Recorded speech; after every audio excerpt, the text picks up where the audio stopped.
सर्वमंगलमांगल्ये शिवे सर्वार्थसाधिके शरण्ये त्र्यंबके गौरी नारायणी नमोस्तुते। ओम क्लीं श्रीं त्रिनेत्रायै नमः। चंद्रहासोज्ज्वलकरा शार्दूलबरवाहना कात्यायनी शुभं दद्यात् देवी दानवघातिनी। या देवी सर्वभूतेषु मा कात्यायनी रूपेण संस्थिता। नमस्तस्यै नमस्तस्यै नमस्तस्यै नमो नमः। हे देवी माँ कात्यायनी, आपको सादर प्रणाम है। देवी माँ का स्वरूप अत्यंत चमकीला और भास्वर है। इनकी 4 भुजाएं हैं।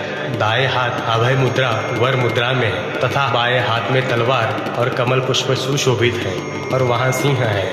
देवी माँ की उपासना से साधक को बड़ी सरलता से अर्थ